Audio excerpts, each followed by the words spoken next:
గురువుగారు, ఆధ్యాత్మిక మార్గం అంటే ఏమిటి? అన్నిటినీ వదిలిపెట్టి సన్యాస మార్గంలో పయనించడమా? అసలు ఆధ్యాత్మికత అని ఈ పదాన్ని మనం ఎలా అన్వయించుకోవాలి? చాలా పెద్ద ప్రశ్న ఇది కూడాను. ఇలా పెద్ద ప్రశ్న అనడంలో అంతరార్థం ఏమిటి అంటే, అవధాని ఏ విధంగానైతే కాస్త సమయం తీసుకుని ఆలోచనలకు ముడిపెట్టుకుంటాడో, ఇలా మీ ప్రశ్న బాగుందండి, మీ సమాధానం ఇప్పుడు సమాధానం వచ్చేస్తుంది అవధానికి వచ్చినట్టుగా. ఆధ్యాత్మిక మార్గం అంటే అదేదో సికింద్రాబాదు ప్యారడైజ్కు వెళ్ళే తోవలాగానో, కరీంనగర్కు విజయవాడకు వెళ్ళే బస్సులాగానో అనుకోకూడదు.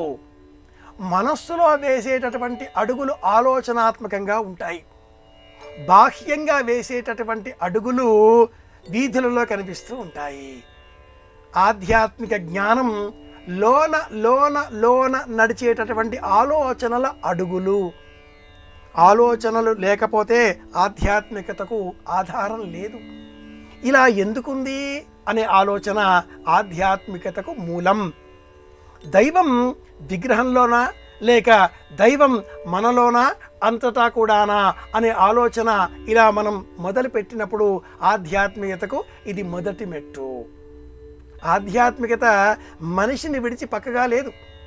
ఆది దైవికం, ఆది భౌతికం, ఆధ్యాత్మికం అంటూ 3 విభాగాలతో ఇదే అంశాన్ని మళ్ళీ మళ్ళీ పునః వేరే మార్గంలో కూడా మన వాళ్ళు చెబుతూ ఉంటారు. భౌతికమైన ప్రపంచంతో కూడుకుని ఉన్నది ఆది భౌతికం. అలాగే ఆది దైవికం, నా చేతిలో ఏమీ లేదు, పరమాత్ముడు చెప్పాడు, పరమాత్ముడి ఆలోచనలకు అనుగుణంగా నా చేత ఈ పని నిర్వహింపబడుతున్నది, ఇది ఆది దైవికం.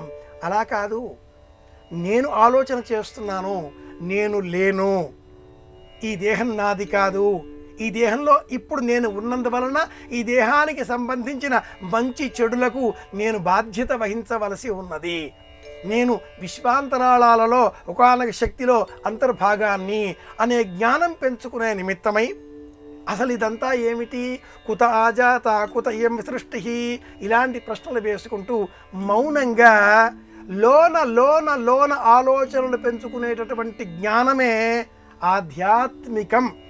భౌతికం, దైవికం, ఆధ్యాత్మికం, మూడింటిలో ఇంత ఆలోచన వేరుగా చేయాలి.